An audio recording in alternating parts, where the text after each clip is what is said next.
Episode 321। ये video केवल 18 वर्ष या उससे अधिक आयु के दर्शकों के लिए है। इसमें दिखाया गया कंटेंट केवल मनोरंजन के उद्देश्य से बनाया गया है। इस वीडियो में किसी भी प्रकार की अश्लील, हिंसक या अवैध गतिविधियों को बढ़ावा नहीं दिया गया है। ये सामग्री पूरी तरह से YouTube कम्युनिटी गाइडलाइंस और स्थानीय कानूनों के अनुरूप है। नाबालिगों को इस वीडियो से दूर रखा जाए। दर्शकों से अनुरोध है कि सामग्री को जिम्मेदारी से देखें। एपिसोड 321। पास रखी एस्ट्रे में सिगार फेंकते हुए वाल्टर का मनोरंजन घृणा में बदल गया। दयनीय। मुझे यकीन नहीं हो रहा कि वे इतने कमजोर हैं कि इतनी छोटी सी बात भी नहीं संभाल पाए, और अब उन्होंने दुनिया का ध्यान अपने छोटे मोटे झगड़ों की ओर खींच लिया है। धीरे धीरे उठते हुए वाल्टर के लंबे कद की छाया पूरे कमरे में फैल गई। वह खिड़की की ओर बढ़ा, अपने हाथों को पीठ के पीछे बांधे, और बारिश की धारियां शीशे पर लकीरें बना रही थीं, जो इंद्रा के अंदर पनप रही बेचैनी को दर्शा रही थीं। अगर इंद्रा की यह स्थिति और बिगड़ी तो षड्यंत्र के सिद्धांत फैलाने वाले मूर्ख अपनी अपनी खोहों से बाहर निकलने लगेंगे, उन्होंने बुदबुदाते हुए कहा। उनके स्वर में तिरस्कार भरा था। वह अचानक सचिव की ओर मुड़े। उन्हें संदेश भेजो, उनसे कहो कि वे इस गंदगी को तुरंत साफ करें। अगर वे ऐसा नहीं करते तो फेडरेशन हस्तक्षेप करेगा और उन्हें ये पसंद नहीं आएगा कि हम कैसे मामले को सुलझाएंगे। सचिव ने जल्दी से सिर हिलाया और कमरे से बाहर चला गया, मानो किसी शिकारी से भाग रहा हो। अकेले रह गए वाल्टर अपनी सीट पर वापस आ गए। उनकी नजर दस्तावेजों के बीच एक तस्वीर पर पड़ी। यह एक युवक की धुंधली छवि थी। चेहरे को देखते हुए वाल्टर के होठों पर एक शिकारी मुस्कान उभर आई। कितना दिलचस्प बंदा है, वह मन ही मन बुदबुदाया। उसकी उंगलियां आर्मरेस्ट पर लयबद्ध ढंग से टैप कर रही थीं और आवाज शांत कमरे में गूंज रही थी। हाय, लगता है उसे पता ही नहीं कि उसके लिए क्या अच्छा है। एक पतंगा जो आग की ओर खींचा चला आ रहा है, जलने को बेताब।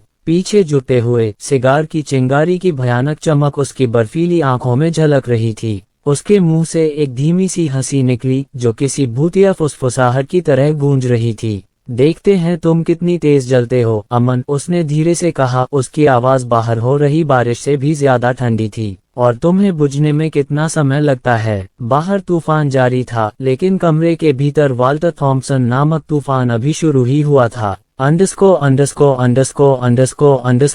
अपने कक्ष में खड़ा होकर अपने सामने प्रदर्शित घटनाओं की श्रृंखला का विश्लेषण कर रहा था। उसकी निगाहें उसके सामने लगे होलोग्राफिक डिस्प्ले पर टिकी रहीं, लाल और हरे रंग की रोशनियों का एक जटिल जाल जो सहयोगियों, शत्रुओं और प्रमुख क्षेत्रों का प्रतिनिधित्व कर रहा था। उनके उच्च तकनीक वाले वातावरण की शांति में भी वातावरण तनाव से भरा हुआ था। निकोबार से लगातार खबरें आ रही थीं, साथ ही नागरिकों की राय भी सोशल मीडिया और समाचार चैनलों पर छा रही थी। इंदिरा में उथल पुथल मची हुई थी। बाजारों और दफ्तरों में असहमति और तीखी आलोचनाओं की फुसफुसाहटें गूंज रही थीं। मीडिया सरकार के हालिया कदमों को लेकर अटकलों से भरा हुआ था। लोग हर कदम की बारीकी से जांच पड़ताल कर रहे थे। आम लोग चाय की दुकानों पर दबी आवाज में बहस कर रहे थे। कुछ लोग इंदिरा के आक्रामक रुख का समर्थन कर रहे थे, जबकि कुछ लोग इसके गंभीर परिणामों की चेतावनी दे रहे थे। बहरहाल, अस्थिरता का डर जंगल की आग की तरह फैल रहा था, और हालांकि विरोध की आवाजें उठ रही थीं, लेकिन बढ़ती बेचैनी से इनकार नहीं किया जा सकता था। अमन के बगल वाली कुर्सी के आर्मरेस्ट पर शान से बैठी सूरी ने उसके गंभीर भाव देखे। क्या तुम अब भी इसे नियंत्रित कर सकते हो? इससे हमें तात्कालिक लाभ तो हो सकता है, लेकिन आगे चलकर यह हमारे लिए मुश्किलें खड़ी कर सकता है, उसने संयमित स्वर में लेकिन चिंता से भरी आवाज में कहा। अमन ने गंभीरता से सिर हिलाया। उसके विचार उसके हाव भाव को जाहिर कर रहे थे। वह ऑरोरा की ओर मुड़ा, जिसने सूरी का तनाव कम करने के लिए बीच में ही बात कही, जो उनके आश्वासन के बावजूद शांत होने की कोशिश कर रही थी। ऑरोरा की आवाज शांत और सटीक थी। मिस, हमने जो किया है उससे दूसरे पक्ष को भी आगे बढ़ने और हंगामा खड़ा करने पर मजबूर होना पड़ेगा। हालांकि उचित औचित्य के अभाव में हम पहला कदम नहीं उठा सकते। दूसरी बात, इससे राजपूतों का आंतरिक ढांचा कमजोर होगा। उच्च अधिकारियों को छोड़कर उनके अधिकांश लोग पूरी स्थिति से अनभिज्ञ ही रहेंगे। यह अनिश्चितता अशांति को जन्म देगी, जिसका हम सही समय आने पर फायदा उठा सकते हैं। चूंकि घटनाएं इस हद तक बढ़ चुकी हैं, इसलिए बेहतर होगा कि इन्हें जल्दी और निर्णायक रूप से निपटाया जाए। सूरी ने धीरे से सिर हिलाया, उसकी निगाहें स्थिर थीं। वह जानती थी कि अमन ने इस पल के लिए बड़ी बारीकी से योजना बनाई थी। उसकी रणनीतियां सोचे समझे जोखिमों और संभावित फायदों का एक जाल बुन रही थीं। अब हम किसका इंतजार कर रहे हैं? सूरी ने पूछा। इस बार उसकी आवाज धीमी थी, लगभग सतर्क। अमन के होठों पर एक हल्की लेकिन जानबूझकर मुस्कान आ गई। हम इंतजार कर रहे हैं कि वे पहले कदम उठाएं। सूरी ने धीरे से सांस छोड़ी और पीछे झुक गई। मैं समझ गई, लगता है शांति जल्द ही हमारी साथी नहीं रहेगी। नौसेना के जहाज थोड़ी देर में पहुंच जाएंगे महोदय। अमन ने सिर हिलाया और ऑरोरा से कहा कि वह चीजों पर ठीक से नजर रखे, कड़ी नजर रखें, पूरी शक्ति लगा दें। बाजार में निवेश और वैश्विक प्रभाव को फिलहाल स्थगित रखें, सिर्फ जरूरी चीजों पर ध्यान दें। देशों के नेताओं के अलावा इस समय हर व्यक्ति पर नजर रखने की जरूरत नहीं है। जी श्रीमान। दूर बंगाल की खाड़ी में निकोबार द्वीप समूह के जल में विशाल नौसैनिक विमानवाहक पोत INS सूर्योदय निकोबार द्वीप समूह के चारों ओर गहरे नीले पानी में से गुजरा। इसका विशाल आकार और शक्ति इंद्र के समुद्री प्रभुत्व का प्रमाण है। भूरे रंग में रंगे इस जहाज के दोनों ओर बेड़े के प्रतीक चिन्ह गर्व से अंकित थे। सूर्योदय के डेक पर अत्याधुनिक लड़ाकू विमान रखे हुए थे, जो तेज धूप में चमक रहे थे और कार्रवाई के लिए तैयार थे। वाहक पोत के चारों ओर युद्धपोतों का एक बेड़ा था, मिसाइल विध्वंसक, फ्रिगेट और आपूर्ति पोत, जिनमें से प्रत्येक अपने प्रमुख पोत की रक्षा के लिए सटीक संरचना बनाए हुए था। टास्क फोर्स हाई अलर्ट पर थी और उसे एक ही मिशन पर तैनात किया गया था, बढ़ते तनाव के बीच निकोबार द्वीप समूह की निगरानी और सुरक्षा करना। ऊपर निगरानी ड्रोन मंडरा रहे थे, जो द्वीपों के हर इंच को स्कैन कर रहे थे, जबकि लहरों के नीचे सोनार प्रणालियों ने ये सुनिश्चित किया कि छिपी हुई गहराई में कुछ भी पता न चल सके। विमानवाहक पोत के कमांड सेंटर के अंदर रियर एडमिरल रमेश त्रिवेदी पतवार पर खड़े थे। उनकी सजी धजी वर्दी और कठोर चेहरे पर सम्मान झलक रहा था, जो उनकी दशकों की सेवा को दर्शाता था। उनके चारों ओर अधिकारी कंसोल पर तैनात थे और उनका ध्यान अडिग था, क्योंकि डेटा लगातार आ रहा था, जबकि कमरा मशीनों की आवाजों और धीमी आवाजों से गूंज रहा था। क्या सभी नागरिकों को द्वीपों से निकाल लिया गया है? त्रिवेदी ने तेजी से पूछा। उनकी आवाज नियंत्रित अराजकता को चीरती हुई सुनाई दी। एक लेफ्टिनेंट तुरंत हाथ में एक टैबलेट लिए आगे बढ़ा। जी हाँ सर, निकासी आज सुबह पूरी हो गई। सभी नागरिकों का पता लगा लिया गया है और उन्हें सुरक्षित क्षेत्रों में पहुंचा दिया गया है। त्रिवेदी ने सर हिलाकर जवाब दिया। उनके चेहरे पर कोई हलचल नहीं थी। अच्छा, हमारी रणनीतिक स्थिति क्या है? लेफ्टिनेंट ने अपनी रिपोर्ट शुरू की। महोदय, हमारे सैनिकों ने महत्वपूर्ण ठिकानों पर कब्जा कर लिया है। तटवर्ती बल फोर्ट ब्लेयर और आसपास के क्षेत्रों में त्वरित तैनाती के लिए तैनात हैं। पूर्वी किनारों पर हमारे तेज हमलावर विमानों द्वारा नजर रखी जा रही है और मिसाइल कॉर्वेट किसी भी आने वाले खतरे को रोकने के लिए तैयार हैं। निगरानी ड्रोन लगातार फीड बनाए हुए हैं और पनडुब्बियों ने पानी के भीतर एक रक्षात्मक घेरा बना लिया है। एक अन्य अधिकारी ने कमांड सेंटर की मुख्य स्क्रीन पर डिजिटल मानचित्र की ओर इशारा करते हुए कहा, हमारी वायुसेना ने मुख्य भूमि से लड़ाकू विमान तैनात कर दिए हैं। किसी भी खतरे के बढ़ने पर तत्काल प्रतिक्रिया के लिए वे तैयार हैं। त्रिवेदी नक्शे की ओर मुड़े। उनकी आंखें सिकुड़ गईं, क्योंकि वे निकोबार द्वीप समूह के आसपास नौसेना और हवाई गश्ती दल का अध्ययन कर रहे थे। अपनी सेनाओं को सतर्क रखें। हम बारूद के ढेर पर बैठे हैं और फटने का इंतजार कर रहे हैं। एक गलत कदम और हम फ्यूज जला देंगे। INS सूर्योदय के नियंत्रण कक्ष में बैठे अधिकारियों ने स्थिति की गंभीरता को दर्शाते हुए सहजता से सिर हिलाकर जवाब दिया। बाहर समुद्र का अथाह विस्तार भ्रामक रूप से शांत था, जो उसकी सतह के नीचे उठ रहे तूफान को छुपा रहा था। एडमिरल त्रिवेदी सीधे हुए। उनकी नजर सामने चमकते सामरिक मानचित्र पर टिकी हुई थी। कमरे की धीमी गूंज तनावपूर्ण सन्नाटे में बदल गई जब उन्होंने अपने अधिकारियों को संबोधित किया और अगला आदेश दिया। पूरे क्षेत्र के लिए उपग्रह निगरानी चालू करो, उन्होंने आदेश दिया। उनकी आवाज स्थिर लेकिन अधिकार से भरी थी। मैं किसी भी संदिग्ध गतिविधि की रियल टाइम जानकारी चाहता हूं, चाहे वह समुद्र हो, हवा हो या जमीन। सभी उपलब्ध संसाधनों को तैनात करो। अगर इस भूसे के ढेर में कोई सुई है तो मैं उसके बारे में जानना चाहता हूं। जी हाँ सर, एक संचार अधिकारी ने तुरंत आदेश सुनाते हुए तेजी से जवाब दिया। कुछ ही पलों में सैटेलाइट फीड्स के साथ स्क्रीन टिमटिमाने लगी, जिससे वाहक के सिस्टम के साथ तालमेल बिठाकर आसपास के क्षेत्र का व्यापक दृश्य दिखाई देने लगा। त्रिवेदी नक्शे के पास झुके और द्वीप श्रृंखला के पास दो प्रमुख स्थानों की ओर इशारा किया। हवाई टोही के लिए 2 विमान तैनात करो। उन्हें किसी भी हालत में युद्ध में शामिल नहीं होना है। मैं चाहता हूं कि वे ऊंचाई पर उड़ें और नीचे सब कुछ देखें।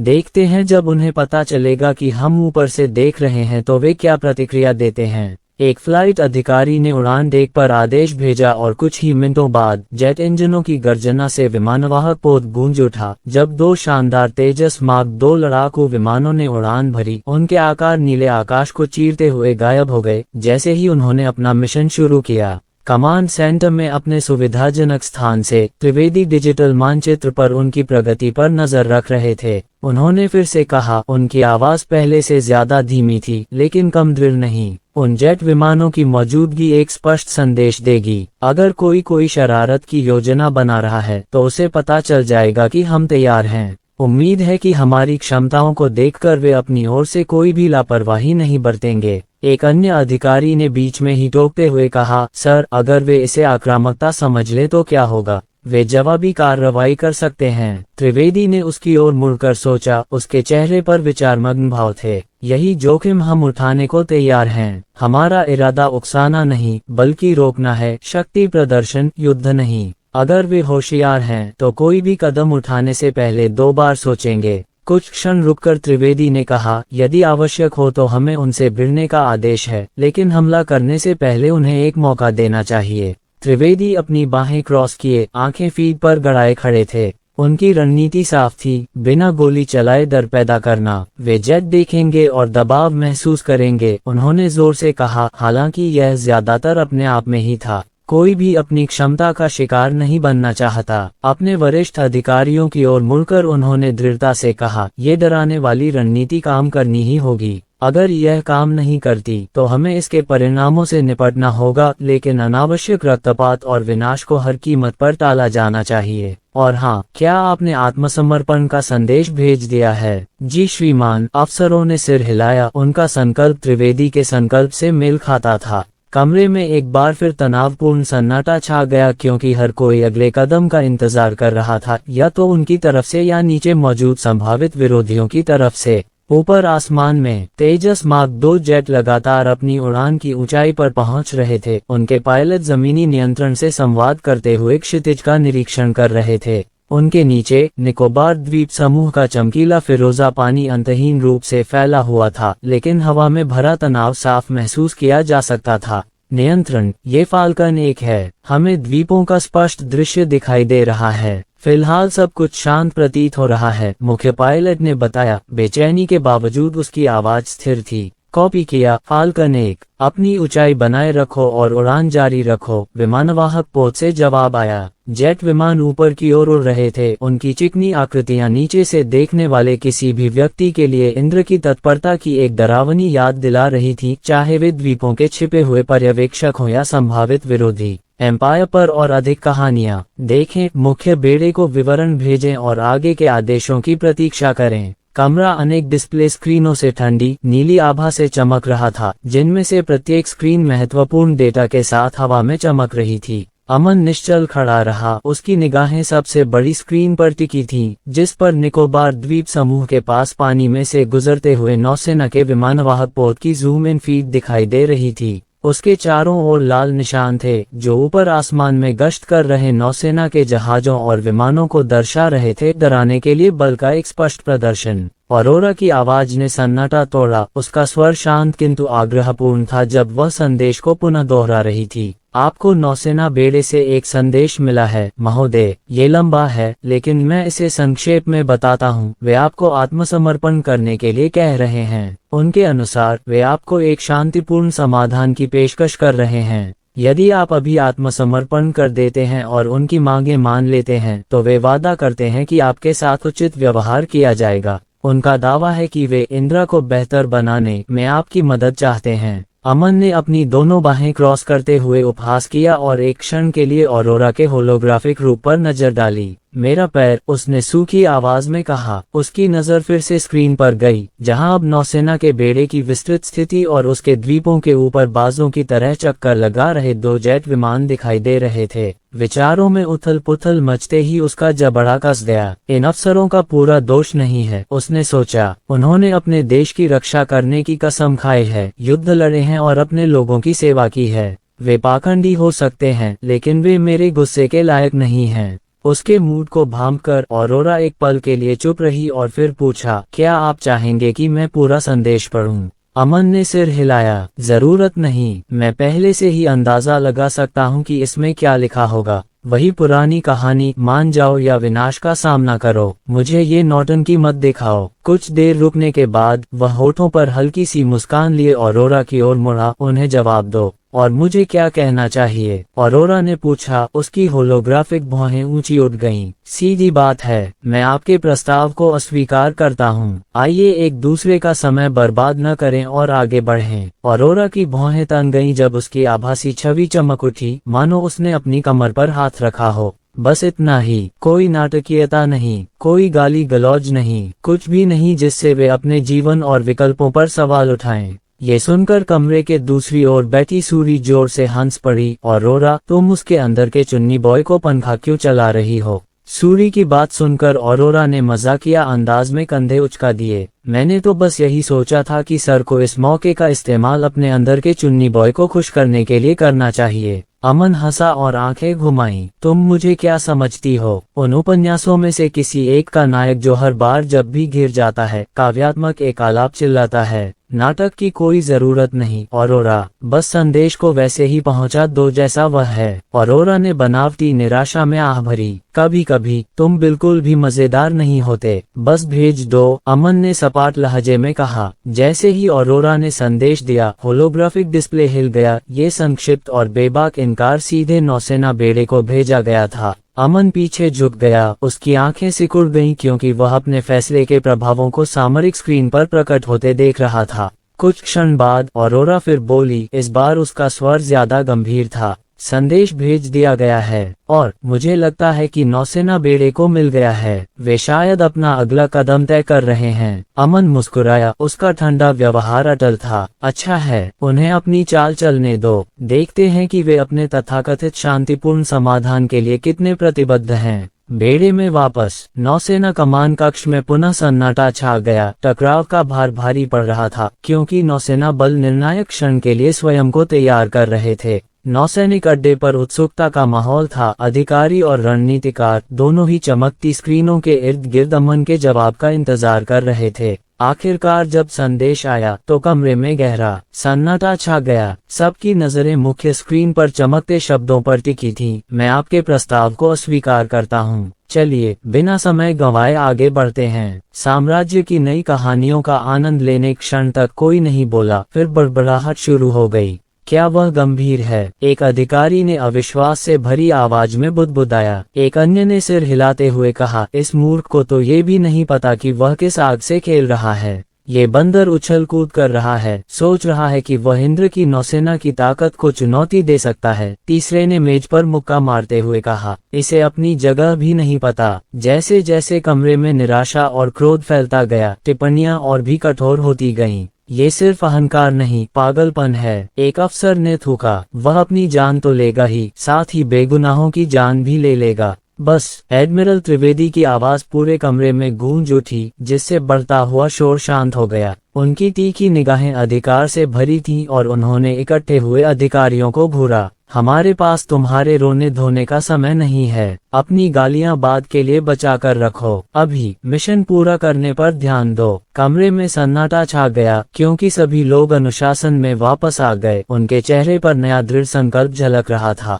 त्रिवेदी अपने संचार अधिकारी की ओर मुड़े। उन्होंने आदेश दिया, सुखोई Su-30 MKI विमानों को तुरंत तैनाती के लिए तैयार करो। उस इलाके को निशाना बनाओ और उसे बम से उड़ा दो। मैं चाहता हूं कि पीछे सिर्फ मलबा ही बचे। जी सर, अधिकारी ने सलामी दी और फिर जल्दी से आदेश दिया। कुछ क्षण बाद 2 सुखोई Su-30 MKI लड़ाकू विमान उड़ान भरने के लिए तैयार थे। जेट इंजनों की गगनभेदी गर्जना पूरे हवाई पट्टी पर गूंज रही थी। उनके चिकने वायुगतिकीय और धातुई फ्रेम फ्लडलाइट्स की तेज रोशनी में चमक रहे थे। पायलट कॉकपिट में चढ़े, अपने हेलमेट पहने और अपनी अंतिम जांच करवाए। ये बीटा 1 है, प्रणालियां पर्यावरण अनुकूल हैं, प्रमुख पायलट ने बताया। दूसरे जेट से जवाब आया, बीटा 2 उड़ान के लिए तैयार है, आगे बढ़ो, हवाई यातायात नियंत्रक ने आदेश दिया। जेट विमान गर्जना करते हुए रनवे से तेजी से नीचे उतरे और रात के आसमान में शान से ऊपर उठे। उनके आफ्टरबर्नर जैसे जैसे ऊपर चढ़ते गए, उनके पीछे आग जैसी रोशनी की धारियां छोड़ते गए, मानो शिकार पर निकले शिकारी पक्षी बादलों को चीरते हुए आगे बढ़ रहे हों।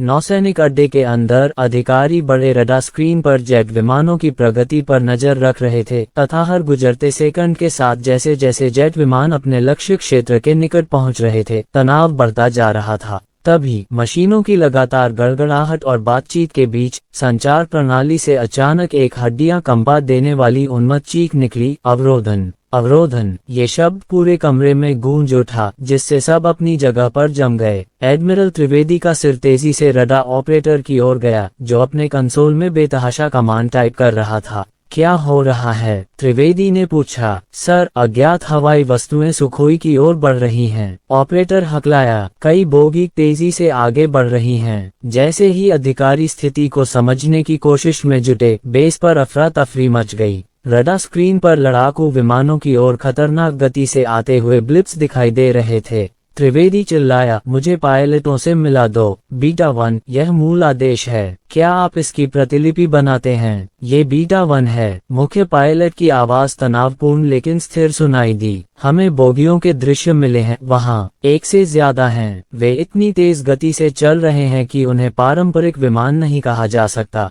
बचकर भागो, त्रिवेदी चिल्लाया। जब तक हम खतरे को पहचान न लें, तब तक बचाव पर ध्यान केंद्रित करो। जेट विमानों ने बचाव की कोशिश शुरू कर दी, लेकिन रहस्यमयी वस्तुएं भयानक गति और सटीकता के साथ पास आ गईं। एक नई लड़ाई शुरू हो रही थी और यह स्पष्ट था कि अमन ने इस पल के लिए बेस पर मौजूद किसी भी व्यक्ति की अपेक्षा से कहीं बेहतर तैयारी की थी। अमन के कमांड सेंटर में वापस। अमन कमांड सेंटर के भूमिगत हैंगर में खड़ा था। उसकी पैनी नजर रियल टाइम डेटा के विशाल प्रदर्शन पर टिकी थी। उसके चारों ओर हवा ऊर्जा से गूंज रही थी। मशीनों की गड़गड़ाहट इंजीनियरों और पायलटों के तेज कदमों के साथ घुल मिल रही थी। पास ही सूरी आंखें फाड़े बैठी थी। उसकी जिज्ञासा और उत्साह बमुश्किल थम पा रहा था, क्योंकि वह घटित हो रहे दृश्य को देख रही थी। अरोरा की आवाज गूंजी, शांत मगर आदेशात्मक, और स्थिति बताते हुए उसका प्रक्षेपण मंद मंद टिमटिमा रहा था। 2 सुखोई Su-30 MKI सटीक निर्देशित हथियारों से लैस होकर उड़ान भर चुके हैं।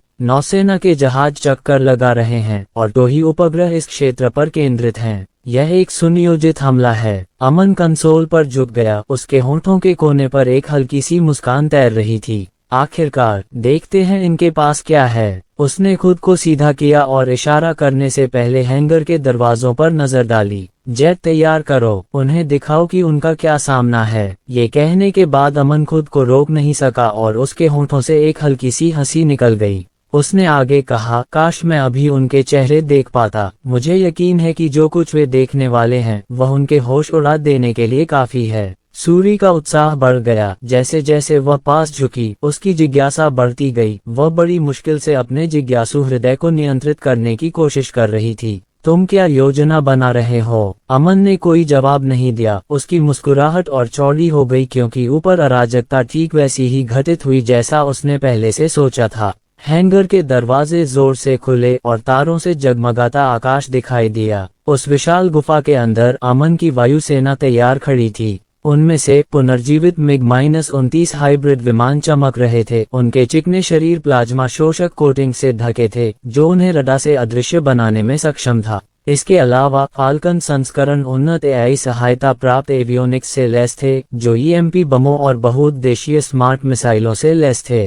प्रत्येक विमान अत्याधुनिक हथियारों से लैस था, जिसमें प्लाज्मा आधारित मशीन गन भी शामिल थी, जो ऊर्जा की विनाशकारी बौछारें छोड़ने में सक्षम थीं। उन्नत इंटरफेस सिस्टम से लैस काले सूट पहने पायलट अपने कॉकपिट में चढ़ गए। इंजन एक साथ गर्जना करने लगे और हैंगर को अपार शक्ति से भर दिया। एक एक करके जेट विमान रोशन रनवे की ओर बढ़े। उनका मिशन पूरा हो गया। अरोरा की शांत, अधिकारपूर्ण आवाज ने उन्हें संचार के जरिए रास्ता दिखाया। दुश्मन के जेट विमान सीमा के भीतर हैं। मुठभेड़ प्रोटोकॉल शुरू हो रहे हैं। हवा में ही अवरोधन के लिए तैयार रहें। जैसे ही यह घोषणा गूंजी, उसके बाद पागलपन की चीखें गूंजने लगीं। आपका सफर एम्पायर में जारी है, योहू। एक अन्य ने उन्मत्त मुस्कान के साथ कहा, आखिरकार बड़े हथियारों के साथ खेलने का समय आ गया है। इस बीच ऑरोरा का स्थिर आदेश आया, पायलटों अपनी जगह बैठ जाओ। जिसका नाम घोषित होगा उसे तुरंत आगे बढ़ना चाहिए। दूर चांदनी रात में अंडमान सागर का अशांत जल उमड़ रहा था। सदियों से यह विस्तार अविचलित रहा था। इसकी लहरें प्राचीन रहस्यों की फुसफुसाहट लिए हुए थीं।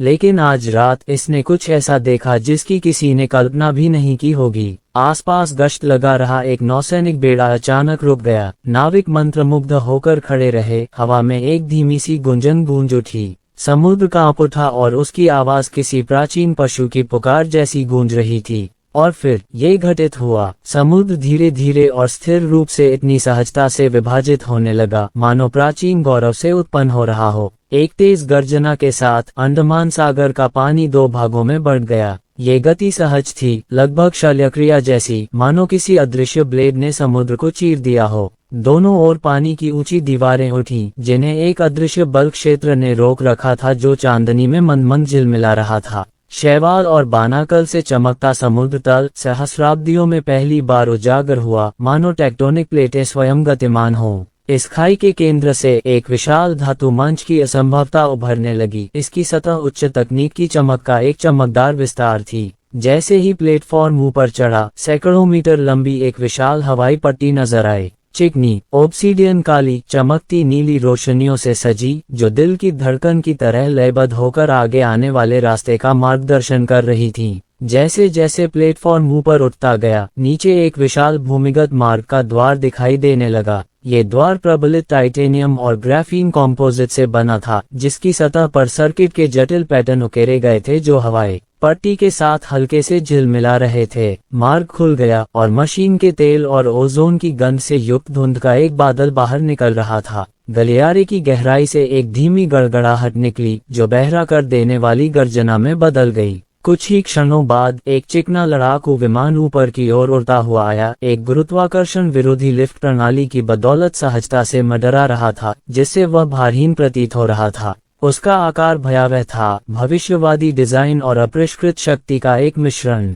ये सिर्फ एक मशीन नहीं थी, यह एक शिकारी था, जिसे प्रभुत्व के लिए गढ़ा गया था। जेट का शरीर गहरे धात्विक आवरण से चमक रहा था, जो प्रकाश को अवशोषित करता प्रतीत होता था। इसके पंखों में वापस खींचे जा सकने वाले प्लाज्मा तोप लगे थे, जबकि इसके धड़ में सूक्ष्म मिसाइल बे लगे थे, जिन्हें क्षण भर में तैनात किया जा सकता था। इसके निचले हिस्से पर लगे उन्नत थ्रस्टर्स से हल्की नीली चमक निकलती थी, जो इसकी ऊर्ध्वाधर उड़ान और सुपरसोनिक गति की क्षमता का संकेत देती थी। जैसे जैसे जेट ऊपर की ओर बढ़ता गया, पूरी हवाई पट्टी एक साथ गूंजने लगी। भूमिगत मार्ग की दीवारों पर हथियारों की रैकें लगी हुई थी, इतना विशाल शस्त्रागार कि उसे समझना लगभग असंभव था। यदि कोई अंत तक मार्ग में आगे बढ़ता है, तो वह देख सकता है कि मार्ग के भीतर इंजीनियर और सैनिक होलोग्राफिक इंटरफेस की चमक के बीच अथक परिश्रम कर रहे थे। यहाँ संग्रहित शस्त्रागार अमन की दूरदर्शिता और तकनीकी प्रतिभा का चरमोत्कर्ष था, जिसे आणविक ड्रिलर्स ने जीवंत किया था, जो परमाणु स्तर पर संरचनाएं बनाने में सक्षम थे। इन ड्रिलर्स ने इस भूमिगत किले को तराश कर कच्ची चट्टान को हथियारों और नवाचारों के चक्रव्यूह में बदल दिया था। दीवारों को नैनो कार्बन मिश्र धातुओं से मजबूत बनाया गया था, जिससे वे अधिकांश पारंपरिक और उन्नत हथियारों के लिए अभेद्य थीं। हथियारों के विशाल रैक उनके चारों ओर पंक्तिबद्ध थे, रेलगन, हाइपरसोनिक मिसाइलें और प्रायोगिक प्लाज्मा आधारित हथियार, जिनमें से प्रत्येक को गलियारों में मंडराते स्वचालित ड्रोनों द्वारा सावधानीपूर्वक सूचीबद्ध और अनुरक्षित किया जाता था, जो रखरखाव जांच करते थे और निर्दिष्ट क्षेत्रों तक पेलोड ले जाते थे। भूमिगत परिसर के दूर छोर पर एक कक्ष अशुभ रूप से चमक रहा था। यहाँ ऊर्जा आधारित हथियारों का अंशांकन किया जा रहा था, ऐसे उपकरण जो पूरे इलेक्ट्रॉनिक ग्रिड को बाधित करने या स्थानीय ब्लैक होल बनाने में सक्षम थे। ऑरोरा की आवाज पूरे परिसर में गूंज उठी। हथियारों की परिचालन क्षमता 96% आंकी गई है। लड़ाकू विमान हथियारों से लैस और तैयार हैं। फिलहाल इस सुविधा की सुरक्षा अभेद्य बनी हुई है। ऊपर जमीन पर दर्शक, मित्र और शत्रु दोनों हैरान रह गए।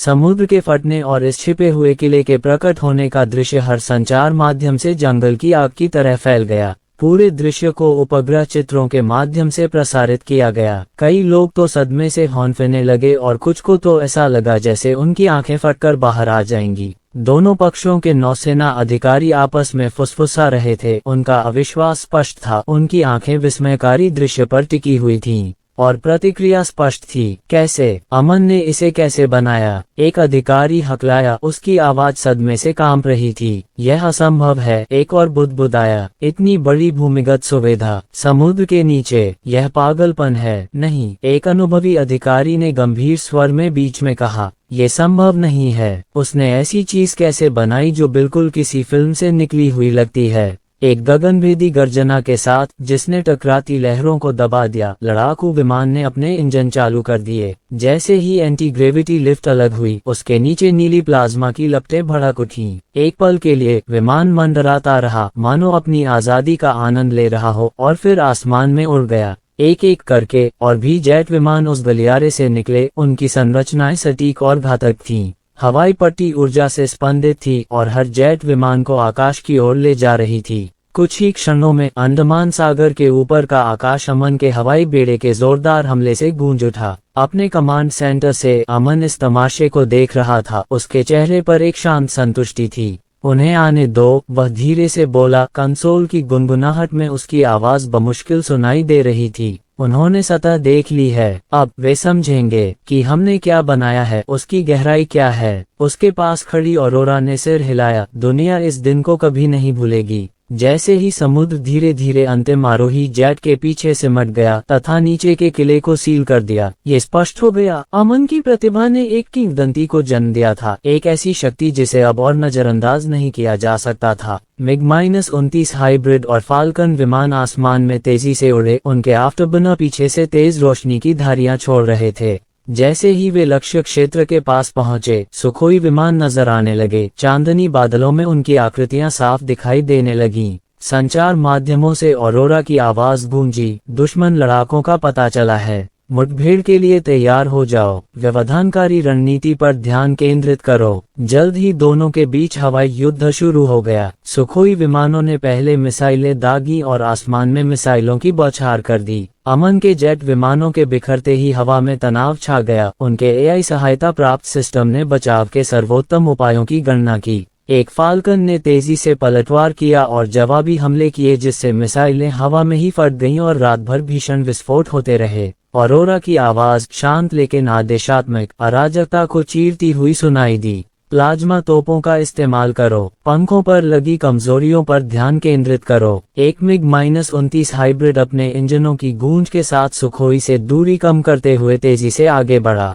दुश्मन का पायलट उसकी गति से घबराकर मिग को मात देने की कोशिश में एक तेज ढलान पर गिर गया, लेकिन मिग की बेहतरीन चपलता और थ्रस्टर्स ने उसे अपने लक्ष्य पर टिकाए रखा। फायर आदेश गूंज उठा। मिग की प्लाज्मा तोप से ऊर्जा की एक चमकदार किरण निकली और बिजली की गति से सुखोई के पंख पर लगी। पंख के टूटने से चिंगारियां फूटी, जिससे पायलट को बाहर निकलना पड़ा। आग की लपटों के बीच एक पैराशूट निकला और सुखोई समुद्र की ओर नीचे की ओर लुढ़क गया। बचे हुए सुखोई ने पीछे हटने की कोशिश की, लेकिन एक फाल्कन ने पहले ही उसे रोक लिया और EMP बमों की बौछार कर दी। दुश्मन के जेट के सिस्टम में अचानक हलचल हुई और फिर वह नाकाम हो गया, जिससे वह असुरक्षित हो गया। इसके बाद एक सटीक हमला हुआ, एक और सुखोई गिर गया। हैंगर में वापस आकर अमन शांत भाव से युद्ध का नजारा देख रहा था। उसके बगल में सूरी आगे झुकी हुई थी। उसकी आंखें प्रशंसा से चमक रही थीं। वे अविश्वसनीय हैं। वह फुसफुसाए बिना नहीं रह सकी। बीच में ही अरोड़ा की आवाज संतोष से भरी हुई सुनाई दी। ऑपरेशन सुचारू रूप से चल रहा है। हालांकि मेरा सुझाव है कि हमारी सेनाओं को औपचारिक रूप दिया जाए।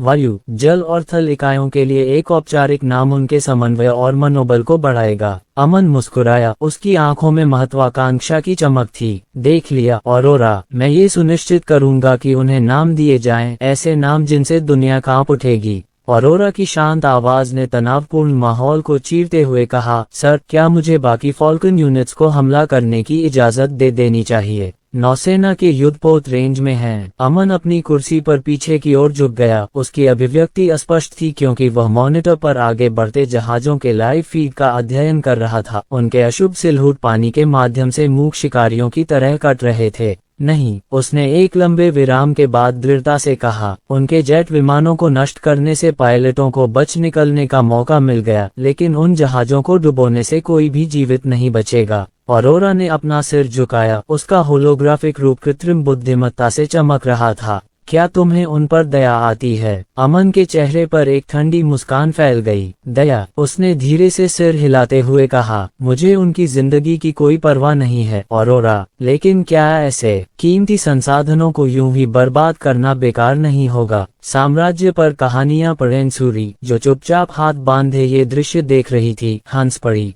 गुलामों, वह बुदबुदाए, तुम्हारी यह कितनी व्यवहारिक बात है कि तुम अपनी दुश्मन सेना को लेकर उसे अपनी संपत्ति बना लो। अमन उसकी ओर मुड़ा। उसकी आंखें तीखी मगर मजेदार थीं। मौके, सूरी, ये सिर्फ एक बार ही आते हैं। हम इन्हें पकड़ लेते हैं या फिर खो देते हैं। इन्हें पास आने दो। एक बार ये हमारी पहुंच में आ जाएं, तो हम ये सुनिश्चित करेंगे कि इन्हें समझ आ जाए कि ये पानी किसका है। अरोरा ने उसकी मंशा समझते हुए सिर हिलाया। क्या मुझे बेड़े के आगे बढ़ने पर उसे रोकने के लिए स्वचालित रक्षा प्रणालियां तैयार करनी चाहिए? अभी नहीं, सिर्फ तब जब वे दहलीज पार कर जाएंगे, अमन ने आगे झुकते हुए जवाब दिया। उसकी नजर स्क्रीन पर गड़ी थी, जहां दुश्मन का बेड़ा उनकी चेतावनियों को नजरअंदाज करते हुए नजदीक आ रहा था। पहले उन्हें अपनी चाल चलने दो। एक बार वे ऐसा कर लेंगे तो हम उन्हें अहंकार की कीमत बता देंगे। हवाई युद्ध इंद्र की नौसेना के लिए एक बड़ा झटका था। विजेता का फैसला आश्चर्यजनक रूप से शीघ्रता से मात्र कुछ ही राउंड में हो गया।